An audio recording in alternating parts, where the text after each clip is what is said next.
Saat makan malam romantis di Prancis, suamiku tiba-tiba keluar untuk menerima telepon. Aku menunggu, tapi firasatku mulai gelisah.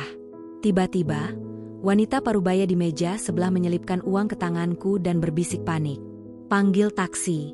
Cepat keluar lewat jendela kamar mandi."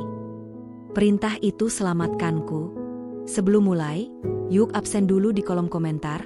Dari kota mana saja? Sobat Kisah? Jangan lupa like dan subscribe ya. Dukunganmu membuat channel ini terus berkembang dan bisa menyajikan cerita yang lebih seru. Terima kasih. Namaku Sarah. Jika ada yang bertanya kapan pertama kali aku merasa hidupku tidak pernah benar-benar menjadi milikku sendiri, jawabannya bukan saat aku berlari ketakutan. Bukan juga ketika rahasia besar keluarga itu terungkap dengan cara paling menyakitkan. Tetapi jauh sebelum semua itu terjadi. Malam ini, aku duduk di sebuah restoran mewah, di lantai atas gedung yang dipenuhi cahaya keemasan. Lampu gantung kristal berkilau lembut, memantulkan sinar hangat ke setiap meja yang tertata rapi. Alunan musik klasik mengalir perlahan, menghiasi udara dengan ketenangan palsu yang terasa hampir sempurna. Hampir. Di hadapanku, suamiku tersenyum. Senyum yang selama ini kupikir menenangkan. Senyum yang kupelajari sebagai bagian dari rutinitas kehidupan pernikahan kami. Ia sedang menceritakan hal-hal ringan, tentang pekerjaannya, tentang rencana liburan, tentang masa depan yang katanya sedang kami bangun bersama. Aku mengangguk. Sesekali tersenyum. Sesekali menimpali. Namun entah mengapa, dada kiriku terasa sedikit sesak. Aku mencoba mengabaikannya. Barangkali hanya kelelahan. Barangkali terlalu banyak pikiran. Hidup kami sedang baik-baik saja, bukan? Restoran mahal. Malam romantis. Pernikahan stabil. Tidak ada alasan untuk merasa gelisah. Aku meneguk minuman perlahan. Kaca bening di tanganku berembun. Dingin menyentuh kulit jariku, tetapi tidak cukup untuk menenangkan denyut halus yang terus bergetar di dalam dada. Saat itulah aku merasa diawasi. Bukan oleh suamiku. Aku melirik ke samping, ke meja sebelah yang hanya berjarak beberapa langkah. Di sana duduk seorang ibu tua. Rambutnya memutih sepenuhnya, disanggul sederhana. Wajahnya penuh garis usia, tajam namun rapuh pada saat yang sama. Di hadapannya tersaji makanan yang nyaris tak tersentuh. Dan matanya, ia menatapku. Bukan tatapan biasa. Bukan sekadar lirikan penasaran atau tatapan kosong orang yang sedang melamun. Tatapannya lurus, fokus, dalam. Seolah ia sedang membaca sesuatu di wajahku, sesuatu yang bahkan belum ku mengerti. Aku mengerutkan kening pelan. Baru saja aku hendak mengalihkan pandangan ketika bibirnya bergerak. Tanpa senyum, tanpa basa-basi. Hanya satu kalimat, diucapkan nyaris tanpa suara. "Pergilah." Aku tertegun. Aku menoleh, memastikan tidak salah dengar. Namun ibu tua itu masih menatapku. Kali ini matanya lebih tajam, lebih mendesak. "Pergi sebelum terlambat," bisiknya lagi. Jantungku berdegup lebih cepat. Aku refleks menoleh ke suamiku. Ia masih berbicara, sama sekali tak menyadari apa yang baru saja terjadi. Mulutnya bergerak lancar, seolah dunia hanya berisi kami berdua. Aku kembali menatap ibu itu. "Maaf," ucapku pelan. Hampir tak terdengar. Ia menggeleng. Perlahan. Wajahnya berubah tegang. Tangannya yang keriput mencengkeram tepi meja seperti menahan sesuatu yang besar dan menakutkan. "Jangan panggil suamimu," katanya lirih namun tegas. "Dengar aku baik-baik." Ada getaran aneh dalam nadanya. Bukan kepanikan. Bukan pula delusi orang tua pikun. Ini adalah suara seseorang yang tahu, dan ketakutan karena tahu terlalu banyak. "Jika kau ingin hidup," lanjutnya, "masuklah ke kamar mandi. Lewat jendela. Sekarang." Dunia di sekelilingku tiba-tiba terasa menjauh. Suara musik terdengar semakin pelan. Percakapan pengunjung lain memudar, seperti ditelan kabut. Aku hanya bisa menatap wajah keriput itu, berusaha memahami apakah aku sedang bercanda, atau justru berada di ambang sesuatu yang tak bisa kuputar kembali. "Apa maksud Anda?" bisikku. "Siapa Anda?" Ia tidak menjawab pertanyaanku. "Ibu mohon," katanya dengan suara hampir pecah, Percayalah sekali ini saja. Jangan beritahu siapapun. Jangan menoleh ke belakang. Tanganku gemetar di bawah meja. Aku ingin tertawa. Ingin mengatakan bahwa ia salah orang. Bahwa hidupku baik-baik saja. Bahwa aku hanya seorang wanita biasa yang sedang makan malam dengan suaminya. Tidak ada bahaya. Tidak ada kejaran. Tidak ada rahasia. Namun naluriku menjerit sebaliknya. Ada yang salah.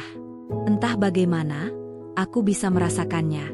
Seperti ada tangan tak terlihat yang menekan udara di sekelilingku. Seperti seluruh ruangan menunggu satu keputusan kecil dariku. Aku menelan ludah. Sarah, panggil suamiku lembut saat menyadari aku terdiam terlalu lama. Kamu tidak apa-apa. Aku menoleh padanya.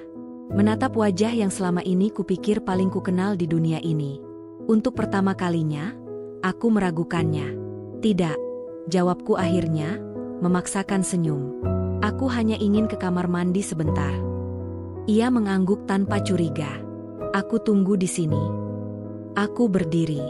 Kakiku terasa berat, seolah lantai marmer itu menahanku. Saat melangkah melewati meja ibu tua itu, ia meraih pergelangan tanganku dengan sisa tenaga yang ia miliki. Jangan ragu, katanya pelan. Keraguanmu bisa membunuhmu.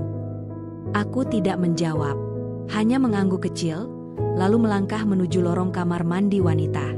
Setiap langkah terasa semakin sunyi.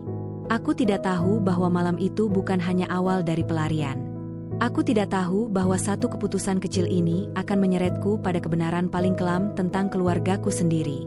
Dan aku sama sekali tidak tahu bahwa nama belakang yang kupakai selama ini menyimpan warisan yang bernilai lebih dari sekadar uang. Langkah kakiku menggema lirih di lorong menuju kamar mandi wanita. Karpet tebal meredam suara sepatuku, namun tidak mampu meredam detak jantungku yang semakin tidak tertib. Setiap denyut seperti peringatan. Setiap tarikan napas terasa terlalu pendek. Aku melirik ke belakang sekali lagi. Suamiku masih duduk di tempatnya. Menunduk menatap ponselnya, ekspresi wajahnya netral. Tidak ada tanda curiga. Tidak ada tanda mengejar. Ia tampak begitu, normal. Itulah yang membuatku merinding. Pintu kamar mandi tertutup di belakangku dengan bunyi pelan. Aroma sabun mahal bercampur pengharum ruangan memenuhi udara. Cahaya putih terang memantul di cermin besar yang membentang sepanjang dinding. Semuanya terlihat bersih, rapi, aman. Namun perasaanku tidak ikut masuk ke dalam ilusi itu. Tanganku bertumpu pada wastafel. Aku menunduk, menatap bayanganku sendiri di cermin. Wajahku lebih pucat dari biasanya. Bibirku sedikit gemetar. Mata yang menatap balik terlihat asing, seolah sedang menunggu aku mengakui sesuatu yang selama ini kutolak. Apa yang sedang kau lakukan, Sarah? Bisikku. Masuk akal untuk keluar dari kamar mandi ini. Kembali ke meja. Tertawa kecil pada suamiku dan mengatakan bahwa ibu tua itu hanya orang asing dengan imajinasi berlebihan. Masuk akal untuk memilih penjelasan sederhana daripada ketakutan tak bernama.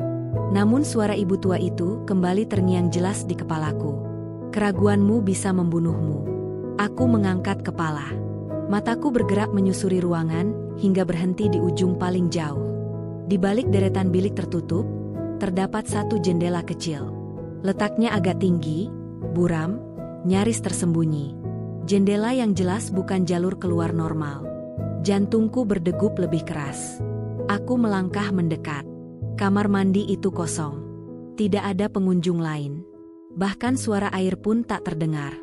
Sunyi yang aneh, seolah aku terisolasi dari dunia luar. Kujulurkan tangan untuk menyentuh kusen jendela. Dingin. Kukunci gagang itu terpasang dari dalam, namun tidak terlalu rapat. Jendela ini bisa dibuka. Dadaku tercekat. Kenapa harus lewat sini? Aku bukan tokoh dalam cerita kriminal. Aku wanita biasa. Istrinya seseorang. Hidupku seharusnya lurus dan dapat diprediksi. Bukan penuh pelarian absurd dari restoran mewah lewat jendela kamar mandi. Dan tetap saja, aku berdiri di sini. Aku menarik napas panjang. Menguatkan diri. Lalu mendorong jendela itu pelan. Udara malam menerobos masuk. Dingin. Mentah. Berbeda jauh dari udara nyaman di dalam ruangan. Dari celah jendela, aku bisa melihat sisi luar gedung. Dinding beton, saluran air, jarak ke bawah yang membuat perutku mengeras. Apa aku gila? Gumamku. Saat itulah aku mendengar suara langkah di luar. Bukan di lorong kamar mandi. Di luar gedung. Aku tersentak. Tubuhku menegang. Aku mundur setengah langkah, jantungku nyaris melonjak keluar. Kupasang telinga, mencoba membedakan apakah itu hanya hayalanku. Lalu terdengar lagi. Sepatu. Berat. Lebih dari satu orang. Aku refleks mematikan ponsel. Tanganku gemetar saat menurunkan nada dering, lalu mematikannya sepenuhnya. Aku bahkan tidak tahu kenapa melakukannya. Naluri mengambil alih segalanya. Aku menutup jendela setengah, mengintip dari celah kecil. Di sana, dua pria berdiri di sisi gedung. Pakaian mereka gelap. Postur tubuh mereka tegap, bukan seperti tamu restoran. Salah satu dari mereka berbicara pelan melalui alat komunikasi kecil di telinganya. Kulihat jelas sorot mata mereka. Mencari. Punggungku basah oleh keringat dingin. Aku mundur lagi. Napasku tercekat di tenggorokan. Otakku berputar cepat, mencoba memahami apa yang sedang berlangsung. Tidak mungkin. Ini terlalu berlebihan. Terlalu jauh dari hidupku. Namun tubuhku tidak berbohong. Aku merasa seperti mangsa. Tanganku masih gemetar saat kembali memegang gagang jendela. Jika aku tetap di sini, aku tidak tahu apa yang akan terjadi. Tapi satu hal yang tiba-tiba terasa sangat jelas. Aku tidak boleh kembali ke meja itu. Bukan sekarang. Aku mendorong jendela lebih lebar. Suara engselnya berdecit pelan membuatku menahan napas. Aku berhenti sejenak, menunggu reaksi dari luar. Tidak ada. Dengan hati-hati, aku memanjat ke atas wastafel. Gaunku yang anggun kini terasa seperti penghalang. Kainnya tersangkut, membuat jantungku nyaris berhenti. Aku menariknya cepat, hampir merobeknya. Angin malam menyentuh wajahku saat setengah tubuhku keluar. Tanganku mencari pijakan di dinding luar. Kasar, tidak nyaman, namun cukup aman untuk menahan berat tubuhku. Dengan susah payah, aku meloloskan diri sepenuhnya dan menutup jendela kembali dari luar. Aku berdiri di tepian gedung. Kota terbentang di bawah. Lampu jalan berkelip tanpa peduli pada ketakutanku. Dunia terus berjalan seperti biasa, sementara hidupku barusan keluar dari jalurnya. Aku bergerak perlahan menyusuri dinding, mengikuti saluran air yang bisa kugunakan sebagai pegangan. Setiap detik terasa panjang. Setiap bunyi kecil membuatku berhenti. Lalu aku melompat. Tidak jauh, tapi cukup untuk membuat lututku nyeri saat mendarat. Aku menggigit bibir, menahan suara. Rasa perih menjalar, namun adrenalin menutupinya. Aku berlari, tidak menoleh, tidak berpikir. Kakiku bergerak mengikuti insting. Menyusuri gang kecil di samping gedung restoran, menjauh dari cahaya, menjauh dari pintu masuk utama. Jantungku berpacu tanpa ritme. Napasku terengah. Tanganku gemetar tak terkendali. Baru beberapa menit lalu aku duduk menikmati makan malam romantis. Sekarang aku bersembunyi di balik tong sampah, menekan punggung ke dinding dingin, menahan tangis yang nyaris pecah. Apa yang sedang terjadi? Di dalam tas kecilku, ponselku bergetar. Aku membeku. Satu getaran. Lalu berhenti. Aku tahu siapa yang menghubungi. Namun untuk pertama kalinya sejak menikah, aku tidak ingin menjawabnya. Di balik rasa takut yang mencengkeramku, satu pertanyaan besar mulai muncul. Pertanyaan yang perlahan mengikis semua keyakinanku. Jika ini semua benar-benar ditujukan padaku, maka siapa sebenarnya diriku selama ini? Dan apa yang selama ini disembunyikan dari hidupku? Aku tidak tahu bahwa pelarian ini bukan sekadar upaya menyelamatkan diri. Aku belum tahu bahwa beberapa jam ke depan akan menyeretku pada jejak masa lalu keluarga yang sengaja dikubur, demi melindungi harta yang nilainya tak pernah berani disebut dengan jujur. Aku tidak tahu sudah berapa lama aku bersembunyi. Waktu seakan kehilangan bentuknya ketika rasa takut mengambil alih segalanya. Setiap detik terasa seperti menit. Setiap bunyi kecil terdengar seperti ancaman. Tubuhku gemetar, bukan hanya karena dingin malam, tetapi karena pikiran yang tak berhenti berlari lebih cepat dari kakiku. Aku meninggalkan gang itu setelah yakin tidak ada langkah yang mengejar. Menyusuri jalan kecil yang tidak pernah kuperhatikan sebelumnya. Jalan yang biasanya hanya kulihat sekilas dari balik jendela mobil. Dunia malam terasa berbeda saat aku menghadapinya sendirian, tanpa tujuan jelas, tanpa rencana. Lampu jalan menyala pucat. Bayanganku memanjang di aspal basah. Setiap kali ada mobil melintas, aku refleks menegang, siap berlari lagi.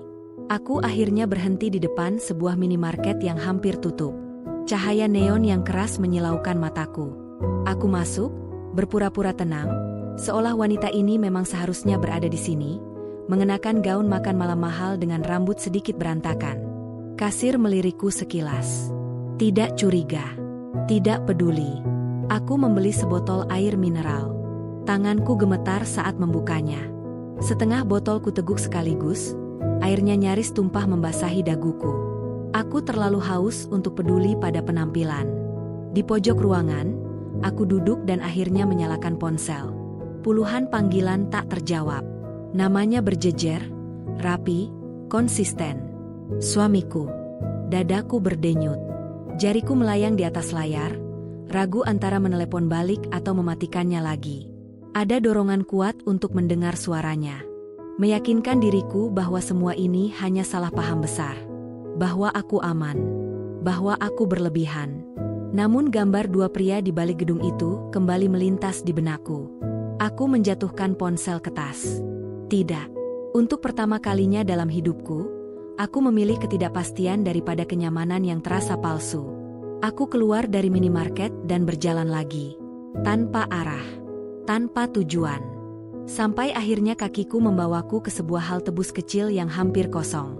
Aku duduk di bangku logam dingin dan membiarkan tubuhku sedikit beristirahat. Baru saat itulah aku benar-benar berpikir. Jika semua ini kebetulan, terlalu banyak hal yang terasa, pas. Ibu tua itu. Waktunya. Kata-katanya. Bahkan jendela kamar mandi yang mudah dibuka. Seolah seseorang sudah memikirkan jalur ini lebih dulu. Siapa? Aku memejamkan mata, mencoba mengurai ingatan tentang keluarga yang selama ini kupahami.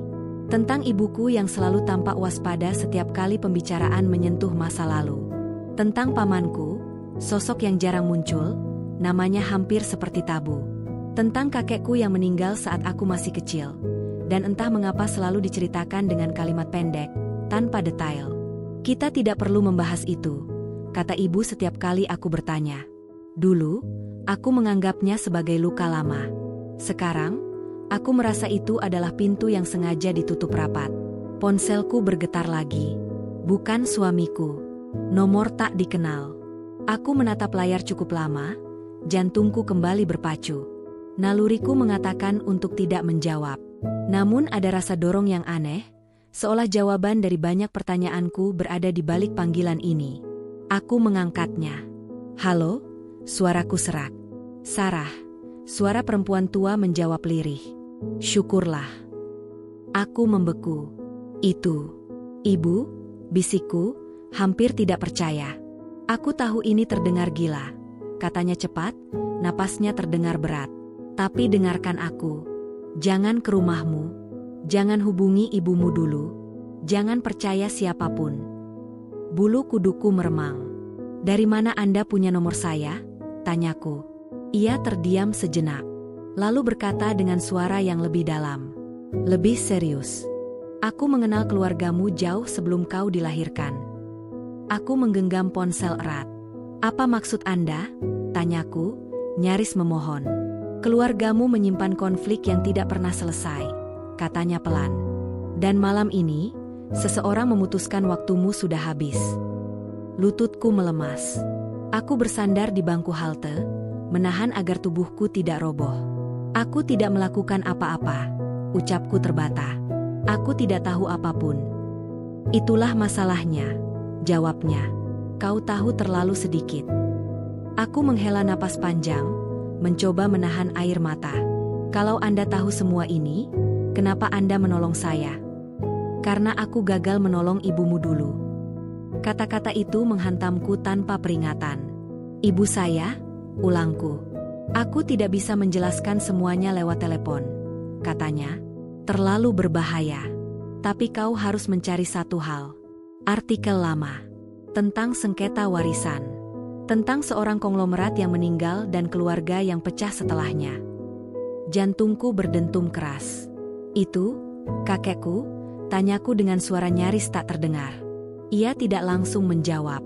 Carilah kebenaran itu, katanya akhirnya. Karena hidupmu sekarang bergantung padanya. Sambungan terputus. Aku menatap layar ponsel yang gelap. Tanganku bergetar hebat. Napasku tersengal, seolah aku baru saja menyelam terlalu dalam dan lupa bagaimana caranya muncul ke permukaan. Warisan. Kata itu bergaung di dalam kepalaku. Bukan sekadar harta, bukan sekadar uang. Tetapi sesuatu yang cukup besar, hingga membuat orang-orang bersedia mempertaruhkan nyawa. Cukup penting hingga aku dijadikan sasaran tanpa pernah diberi penjelasan. Aku bangkit pelan. Pelarianku malam ini bukan kebetulan. Ketakutanku bukan tanpa sebab. Dan untuk pertama kalinya, aku sadar, hidup yang kukenal selama ini mungkin hanyalah lapisan tipis di atas rahasia yang sengaja dikubur dalam-dalam. Aku harus mencari artikel itu. Apapun risikonya. Karena jika aku terus berlari tanpa tahu apa yang sedang kukejar, cepat atau lambat, aku akan tertangkap. Aku menghabiskan sisa malam itu berpindah tempat tanpa benar-benar tahu kemana harus pergi. Setiap bangunan terasa tidak aman. Setiap wajah asing tampak berpotensi menjadi ancaman. Aku menghindari hotel besar, menghindari tempat terang, menghindari segala sesuatu yang terlalu mudah ditemukan. Akhirnya aku berhenti di sebuah penginapan kecil di pinggir kota. Bangunannya tua, catnya mengelupas, dan lorongnya sempit. Tetapi justru karena itulah aku merasa sedikit lebih tenang. Aku membayar tunai. Menggunakan nama depan saja. Ketika pintu kamar tertutup di belakangku, aku menguncinya 2 kali. Lalu kudorong lemari kecil ke depan pintu, hanya untuk merasa sedikit lebih aman. Setelah itu, aku terduduk di lantai, menyandarkan punggung ke ranjang, dan membiarkan tangisku pecah untuk pertama kalinya malam itu. Bukan tangis keras. Bukan isak dramatis. Hanya air mata yang jatuh pelan, satu persatu, seolah tubuhku finalmente mengizinkan diriku sendiri untuk merasa takut. Aku menunggu sampai dadaku tidak lagi sesak sebelum akhirnya bangkit. Tangan gemetarku membuka tas. Aku mengeluarkan ponsel dan menyalakannya kembali. Tidak ada pesan baru, tidak ada panggilan masuk. Sunyi. Dan di dalam sunyi itu, aku tahu sudah waktunya menghadapi apa yang selama ini kuhindari. Artikel lama. Aku duduk di tepi ranjang dan membuka peramban. Jarinya terasa kaku saat mengetik nama belakang keluargaku. Nama yang selama ini kugunakan tanpa pernah merasa perlu mempertanyakannya. Nama yang selama ini kupakai dengan netral, kosong, tanpa beban. Aku menekan tombol cari. Butuh beberapa detik sebelum hasilnya muncul. Satu judul langsung menusuk mataku. Sengketa panjang warisan konglomerat besar pecah belah keluarga. Napas tercekat di tenggorokanku. Aku membuka tautan itu. Artikel itu berasal dari bertahun-tahun lalu. Tanggalnya terpampang jelas. Tahun-tahun ketika aku masih kecil. Ketika aku bahkan belum cukup dewasa untuk memahami apa itu uang, apa itu perebutan, apa itu kebencian dalam keluarga. Namun di sana, tertulis jelas nama kakekku. Aku membaca perlahan. Setiap kalimat terasa seperti pukulan kecil yang terarah dan telaten. Kakekku digambarkan sebagai seorang pengusaha besar, pemilik jaringan usaha yang menjalar ke berbagai sektor. Angka kekayaannya disebut, bukan dengan angka, tetapi dengan kata-kata yang membuat kepalaku pening. Nilainya bukan hanya besar. Ia nyaris tak terbayangkan. Dan setelah kematiannya, semuanya runtuh. Artikel itu menjabarkan perseteruan hukum antara 2 pihak utama. Anak perempuan tertua, ibuku, dan adik laki-lakinya, pamanku. Pertikaian itu tidak hanya berlangsung singkat. Ia berlangsung bertahun-tahun. Gugatan, banding, tuduhan penggelapan, tuduhan manipulasi dokumen, tuduhan pengkhianatan darah sendiri. Aku menutup mulutku dengan tangan. Aku tidak pernah tahu. Tidak satupun dari ini pernah dibicarakan di rumah. Tidak ada teriakan. Tidak ada pengadilan yang kusebutkan di meja makan. Hidup kami tenang. Terlalu tenang untuk keluarga dengan luka sebesar ini. Aku menggulir layar ke bawah. Ada satu bagian yang membuat jantungku berhenti berdetak sejenak. Disebutkan bahwa sebagian besar aset belum pernah benar-benar terdistribusi secara jelas. Ada perusahaan cangkang.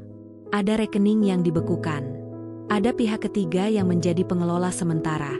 Dan ada satu kalimat pendek yang membuat tubuhku dingin. Ahli waris generasi berikutnya disebut-sebut akan menjadi kunci penyelesaian sengketa. Generasi berikutnya. Tangan kiriku mengepal. Aku menutup artikel itu dan menatap dinding kosong di depanku. Nafasku bergetar. Kepalaku berdenyut. Seluruh hidupku tiba-tiba terasa seperti panggung yang dibangun di atas rahasia masif. Aku teringat ibuku. Wajahnya selalu tegar. Bahunya yang tak pernah benar-benar rileks. Cara ia selalu bereaksi berlebihan setiap kali aku membicarakan masa lalu atau menanyakan pamanku.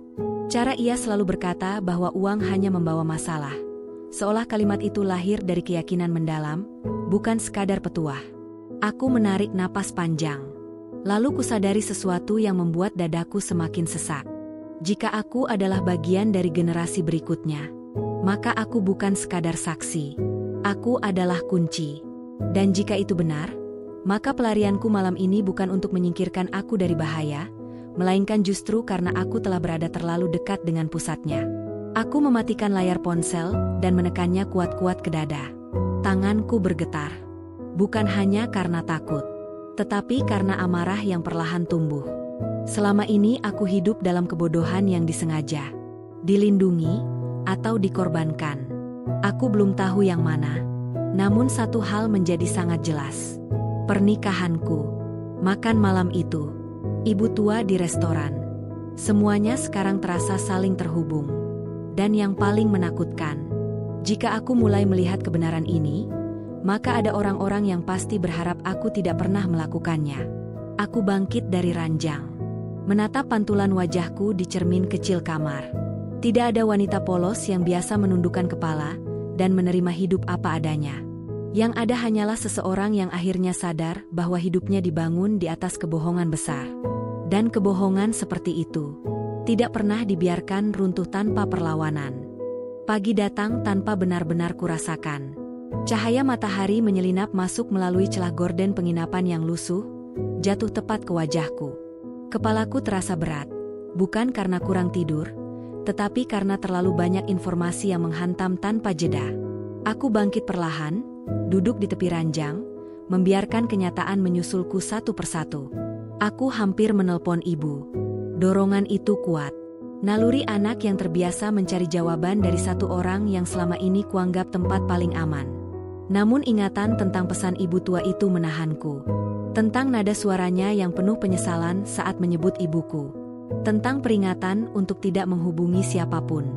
Aku mengurungkan niat. Sebagai gantinya, aku membuka ponsel lagi dan melanjutkan pencarianku. Nama ibuku. Aku mengetiknya dengan ragu, seolah takut hasilnya akan menamparku lebih keras daripada artikel semalam. Jarinya sempat berhenti di udara, lalu menekan tombol cari dengan napas tertahan. Tak sebanyak artikel tentang kakekku.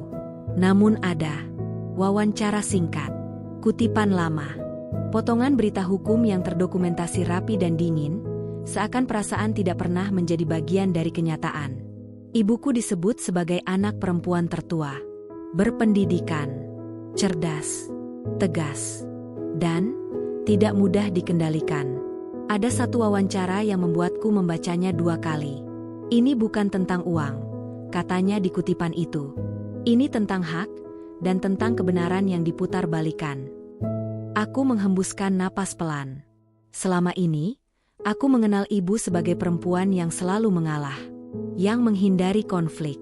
Yang lebih memilih diam daripada berdebat. Sosok yang terlihat lemah jika dibandingkan dengan dunia yang kejam.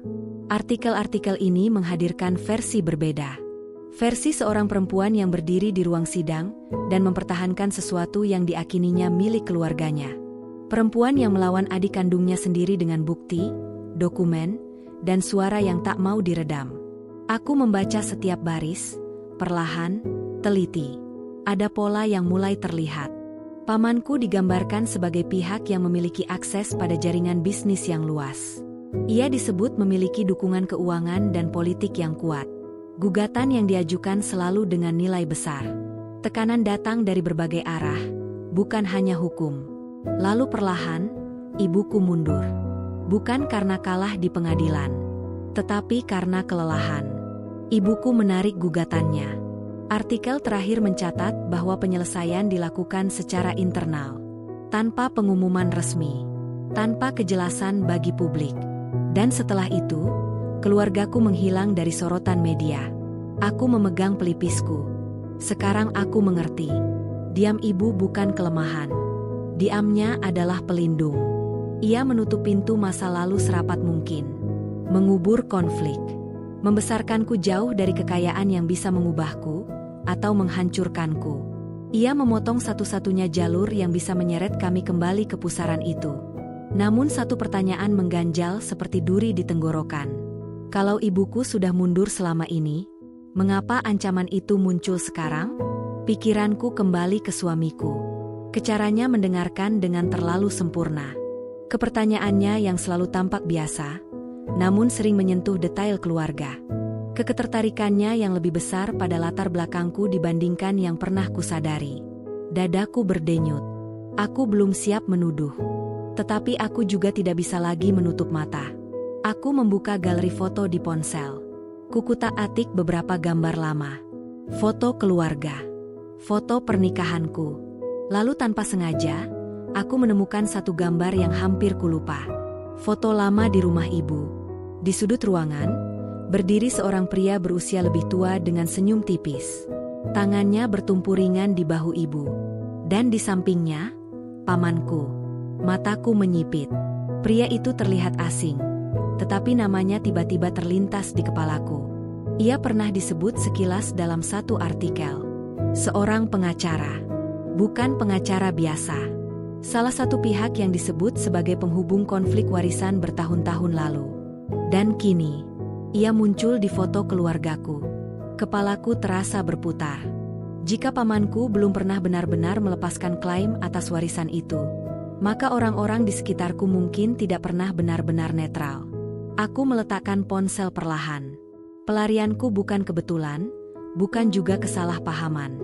Ini adalah lanjutan dari konflik lama yang belum mati. Dan entah bagaimana, hidupku telah ditempatkan tepat di titik kritisnya.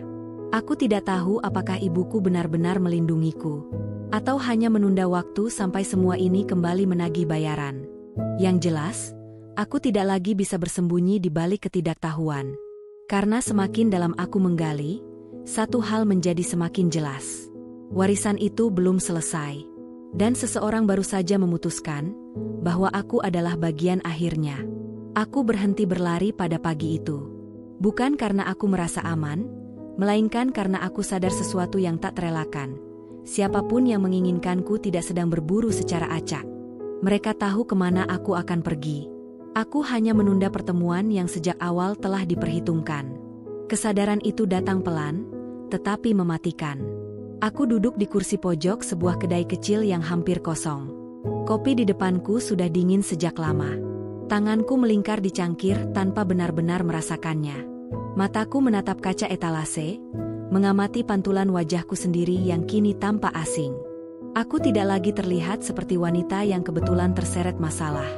Aku terlihat seperti target.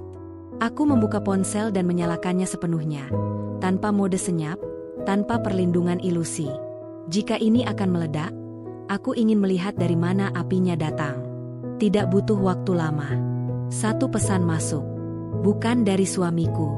Bukan dari ibuku. Nomor tak dikenal. Kita perlu bicara. Tentang kakekmu. Tentang hakmu. Dan tentang kesalahan yang belum dibayar. Darahku terasa surut. Aku membaca pesan itu berulang kali. Tidak ada ancaman eksplisit.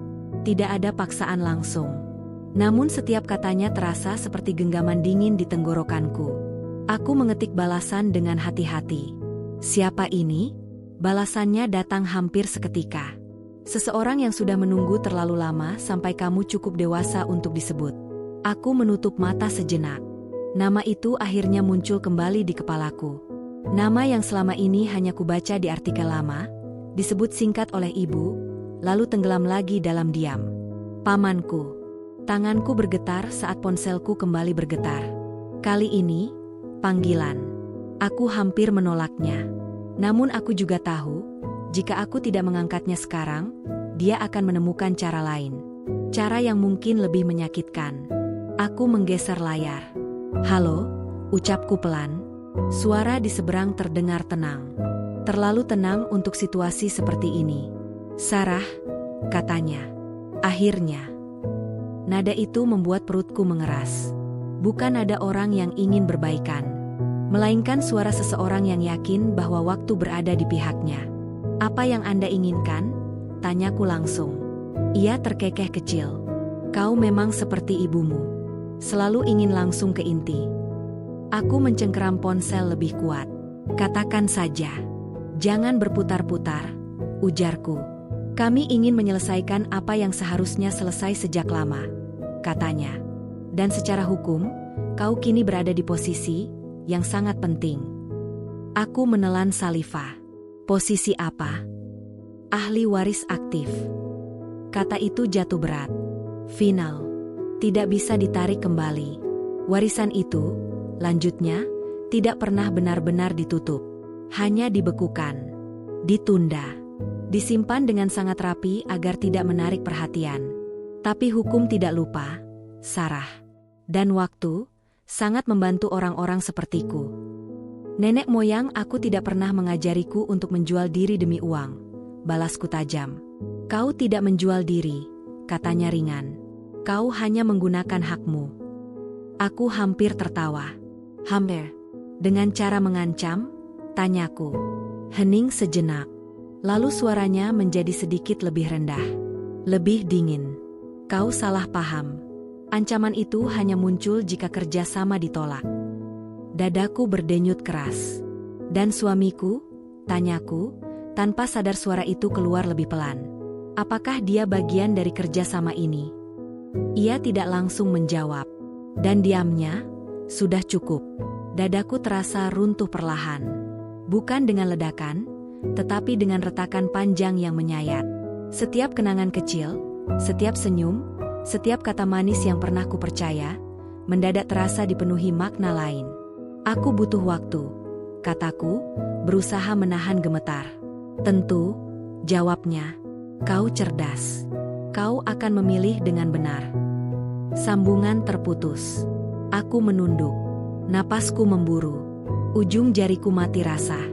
Di balik ketakutanku, ada kemarahan yang mulai menemukan bentuknya. Mereka tidak peduli padaku. Tidak pernah. Aku hanyalah nama di dokumen. Tanda tangan yang tertunda. Tubuh hidup yang akhirnya cukup dewasa untuk dimanfaatkan. Aku bangkit dari kursi dan keluar dari kedai itu tanpa menengok kembali. Langkahku kini lebih mantap, bukan karena aku berani, tetapi karena aku telah berhenti menyangkal. Aku tahu apa yang harus kulakukan. Aku harus menemui ibuku. Tidak untuk meminta perlindungan. Tidak untuk menangis. Tetapi untuk memaksanya berhenti diam. Karena jika nama itu sudah disebut, jika posisiku sudah dihitung, maka permainan ini tidak akan berhenti hanya dengan satu panggilan. Dan mulai saat ini, aku bukan lagi pelarian. Aku bagian dari konflik itu sendiri. Aku tiba di rumah ibu menjelang senja. Rumah itu masih berdiri di tempat yang sama. Pagar besi berwarna gelap. Pohon mangga tua yang cabangnya menjulur ke halaman depan. Tidak ada perubahan berarti. Dan justru karena itu, hatiku terasa semakin berat.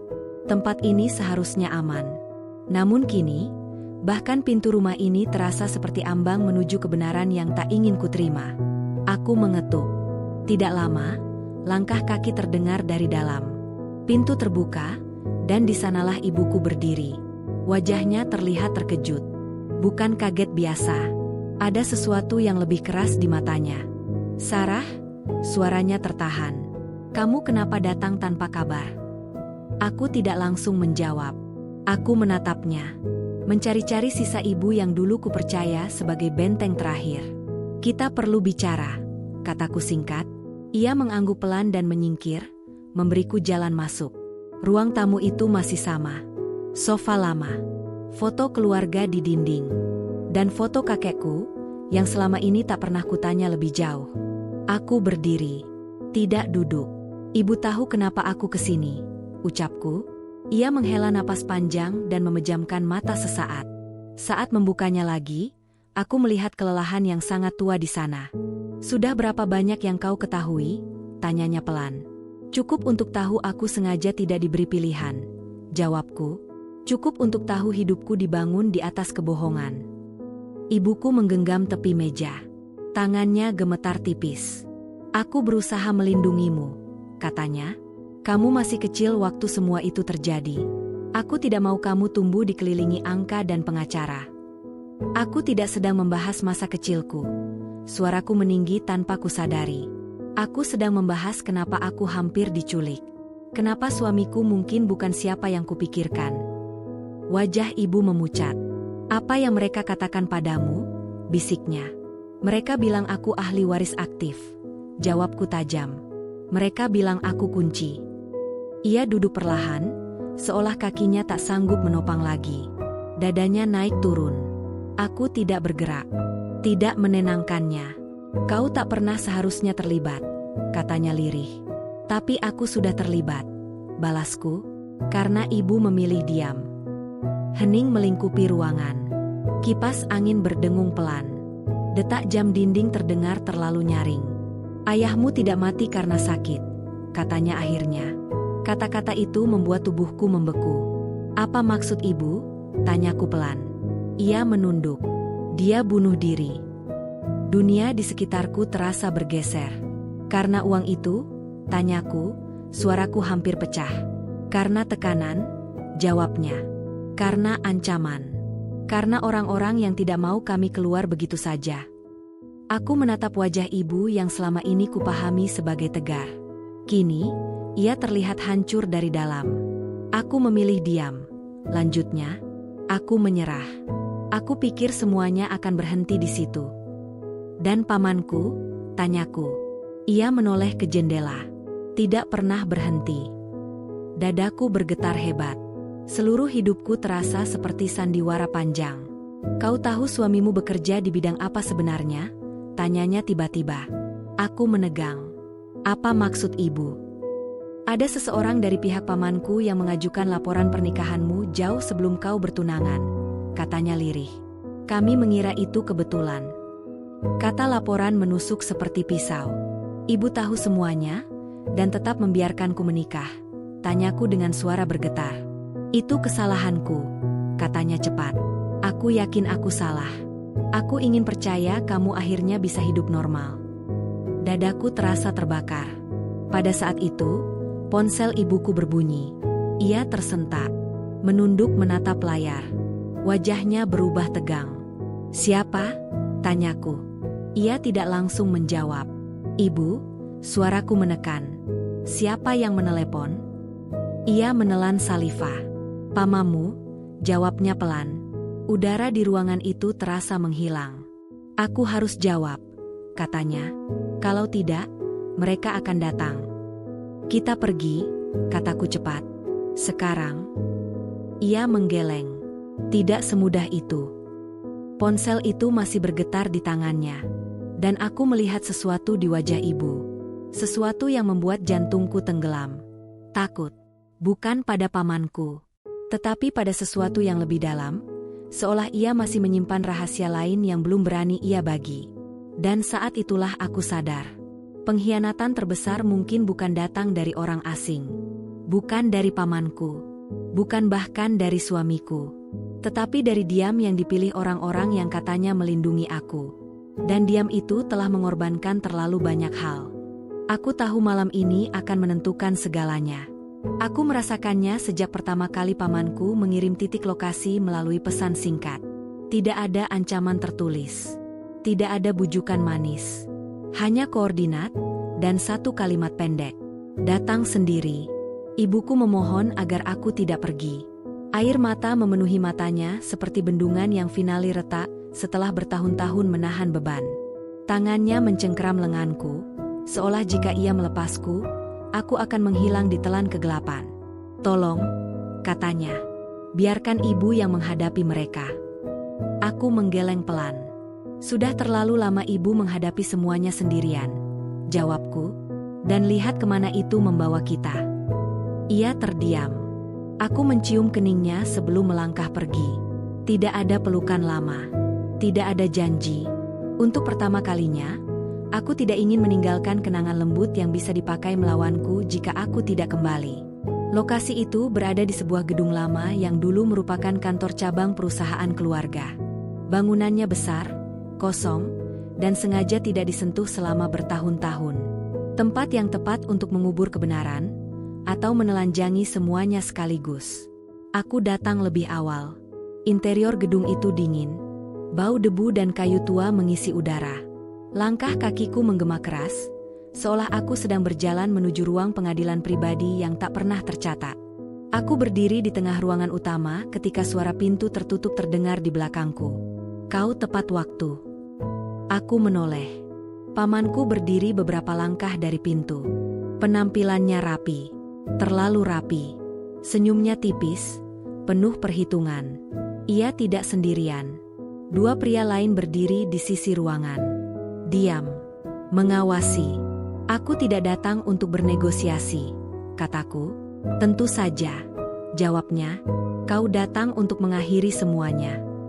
Ia memberi isyarat halus.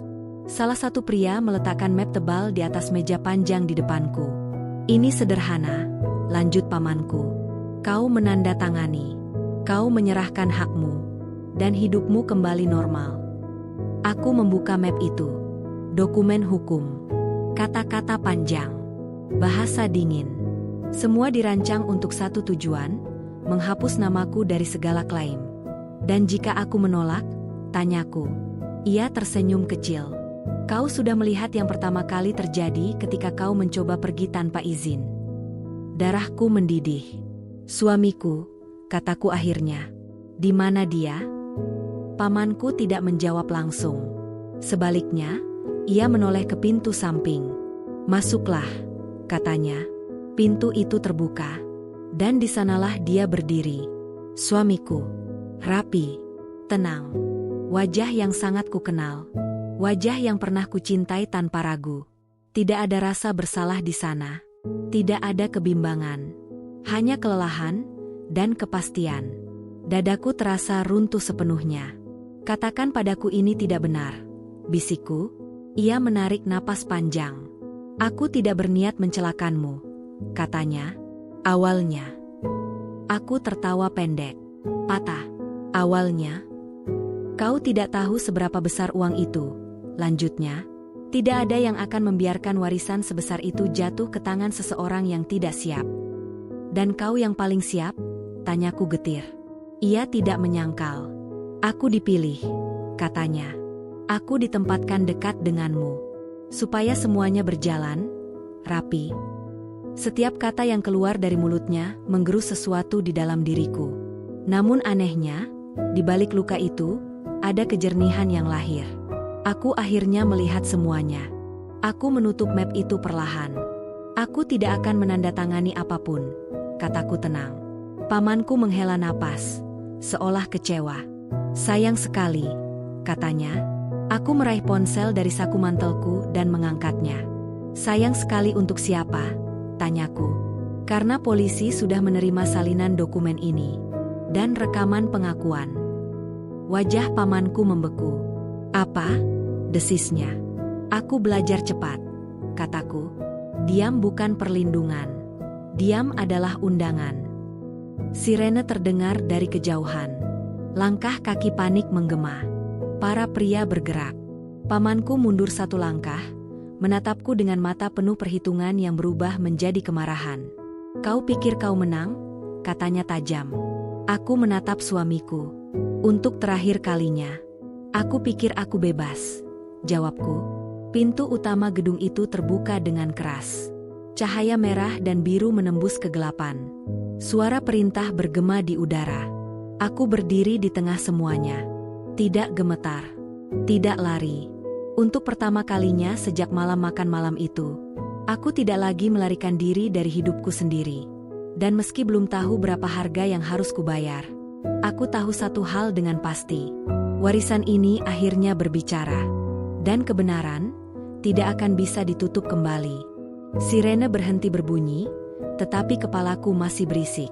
Aku duduk di kursi besi dengan punggung tegak, tangan terlipat di pangkuan, menatap lantai yang dingin dan bersih. Ruangan ini berwarna pucat, nyaris tanpa jendela. Bau antiseptik samar bercampur aroma kopi lama. Tempat orang-orang menunggu hidup mereka dipisahkan ke dalam berkas dan keputusan. Aku tidak ditahan. Namun aku juga belum benar-benar bebas. Seorang petugas keluar masuk. Pertanyaan demi pertanyaan dilontarkan dengan nada datar. Nama, hubungan keluarga, kronologi, dokumen, rekaman. Aku menjawab semuanya dengan suara yang terasa bukan milikku.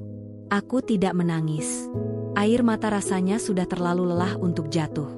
Pamanku dibawa pergi melalui lorong berbeda. Aku sempat melihat punggungnya dari kejauhan. Masih tegap, masih tenang. Orang seperti dia selalu percaya bahwa segalanya bisa dinegosiasikan, termasuk hukum, termasuk waktu. Dan suamiku, aku tidak meminta untuk melihatnya lagi. Beberapa tahun lalu, aku akan menghancur karena kehilangan ini. Akan mempertanyakan diriku sendiri. Akan mengorek setiap kenangan, mencari titik di mana aku salah mempercayai. Sekarang tidak. Ada luka, tentu. Ada kehampaan. Tetapi juga ada kejelasan yang kejam. Aku bukan kehilangan cinta. Aku kehilangan ilusi. Aku baru keluar dari kantor itu ketika langit sudah berubah warna. Senja menggantung di ufuk dengan merah keabu-abuan yang muram. Ibuku menungguku di luar. Wajahnya letih, tetapi matanya tidak lagi kosong. Ia berjalan menghampiriku tanpa kata dan memelukku. Pelukannya tidak hangat, tidak juga menenangkan. Itu pelukan dua orang yang tahu, terlalu banyak yang telah direnggut untuk bisa kembali utuh. Aku minta maaf, katanya lirih. Aku tidak langsung menjawab. Kau tidak salah sepenuhnya, kataku akhirnya. Tapi diam bukan pilihan lagi, Bu. Ia mengangguk pelan. Tidak membantah. Tidak membela diri. Untuk pertama kalinya, aku melihat ibuku bukan sebagai orang tua, melainkan sebagai manusia yang gagal dan bertahan dalam waktu yang sama. Kami pulang tanpa banyak bicara. Rumah itu terasa lebih sunyi dari sebelumnya. Bukan karena kosong, tapi karena tak ada lagi kebohongan kecil yang mengisi sudut-sudutnya. Semua rahasia kini terbuka, dan ruang itu belum tahu bagaimana cara bernapas tanpa beban. Hari-hari berikutnya berjalan lambat. Berita mulai bermunculan. Nama kakekku kembali disebut. Sengketa lama dibongkar ulang. Para pengacara bergerak. Aset dibekukan. Wawancara diminta. Surat resmi berdatangan. Dan bersamaan dengan itu, dunia luar kembali meminta bagian dariku. Sebagai ahli waris. Sebagai saksi. Sebagai pintu masuk yang masih hidup. Aku menolak sebagian besar permintaan. Aku tidak ingin menjadi tontonan. Aku tidak ingin menjadi simbol. Aku hanya ingin menjadi seseorang yang akhirnya berani duduk bersama kebenaran tanpa diseret atau dipaksa. Pada suatu sore, aku berdiri di kamar lamaku. Membuka laci yang sudah lama tak kusentuh. Di sana tersimpan beberapa foto lama. Aku menatap wajah ayahku di salah satunya. Senyumnya kaku, tetapi matanya penuh kelelahan yang kini baru ku mengerti. Maaf, bisikku. Entah kepada siapa. Warisan itu masih ada. Besar. Nyata. Menggantung di atas hidupku seperti awan berat. Namun untuk pertama kalinya, aku tidak merasa terikat olehnya. Uang itu tidak menyelamatkanku. Kebenaranlah yang melakukannya. Dan ia tidak datang dengan mudah. Ia datang dengan harga. Aku berdiri di ambang jendela dan menatap halaman depan rumah. Pohon mangga tua itu masih berdiri. Akarnya menembus tanah dalam-dalam, tak peduli tanah itu ramah atau penuh racun. Aku tersenyum tipis. Mungkin begitulah aku sekarang. Tidak tumbuh dengan indah. Tidak juga lurus. Namun menyeruak ke atas, karena menolak mati terkubur. Dan meski semua kebisingan sudah reda, aku tahu satu bab terakhir masih menungguku. Bukan tentang hukum, bukan tentang uang, tetapi tentang makna sebenarnya dari warisan yang kini berada di tanganku. Aku selalu mengira warisan adalah sesuatu yang ditinggalkan orang mati. Ternyata, Warisan adalah sesuatu yang harus diputuskan oleh orang yang masih hidup. Pagi itu, cahaya matahari masuk ruang tamu dengan lembut. Tidak menyilaukan. Tidak tergesa. Udara terasa lebih ringan, seolah rumah ini akhirnya berhenti menahan napas. Aku duduk sendiri di meja panjang. Di hadapanku berderet dokumen yang kini tidak lagi menakutkan. Aku sudah membaca semuanya. Nama-nama perusahaan, aset tanah, saham, rekening. Angka-angka yang jika disebutkan akan membuat banyak orang rela menghancurkan keluarga mereka sendiri. Aku menutup map terakhir dan menyandarkan punggung. Untuk pertama kalinya, aku tidak merasa kecil di hadapan semua ini. Ibuku masuk ruangan membawa 2 cangkir teh. Ia meletakkannya di meja tanpa berkata-kata, lalu duduk di seberangku. Apapun keputusanmu, katanya akhirnya, ibu akan terima. Aku menatap wajahnya lama. Aku melihat rasa bersalah, ketakutan, penyesalan. Tapi aku juga melihat keberanian yang terlambat, namun tetap nyata. Aku tidak ingin mengulang hidup siapapun, kataku pelan. Termasuk hidupmu. Ia mengangguk. Matanya berkaca-kaca, tapi tidak menangis. Siang itu, aku datang ke kantor pengacara. Tidak sendirian. Tidak goyah. Aku menyerahkan keputusan yang selama puluhan tahun disengketakan, diperebutkan, dan diperalat. Sebagian warisan kutetapkan untuk membayar semua sengketa hukum yang belum selesai. Tidak ada jalan pintas untuk membersihkan tanah yang telah lama kotor. Sebagian lain kualokasikan untuk mendirikan yayasan pendidikan dan bantuan hukum. Bukan untuk pencitraan. Bukan untuk penebusan dosa.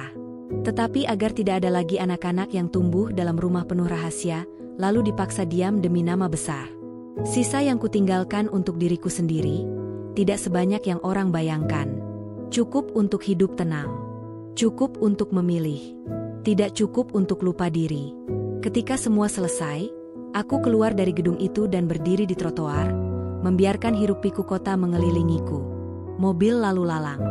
Orang-orang bergegas mengejar hidup mereka masing-masing. Dan untuk pertama kalinya, aku tidak merasa tertinggal.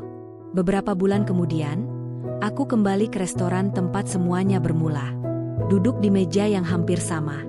Pesananku sederhana. Tidak ada gaun mahal. Tidak ada siapapun menungguku. Di meja sebelah, kosong. Aku tersenyum kecil. Aku tidak pernah lagi bertemu ibu tua itu. Aku tidak tahu siapa dia sebenarnya. Malaikat? Hanya orang asing yang peduli? Atau seseorang yang juga pernah hancur oleh warisan? Tidak penting lagi. Yang penting adalah aku mendengarkan peringatan itu. Aku meneguk minumanku dan menatap jendela kamar mandi di kejauhan. Jalur pelarian yang mengubah hidupku. Melarikan diri bukan berarti takut. Kadang, itu satu-satunya cara untuk bertahan, agar bisa kembali sebagai diri sendiri. Ponselku bergetar. Pesan singkat dari nomor tak dikenal.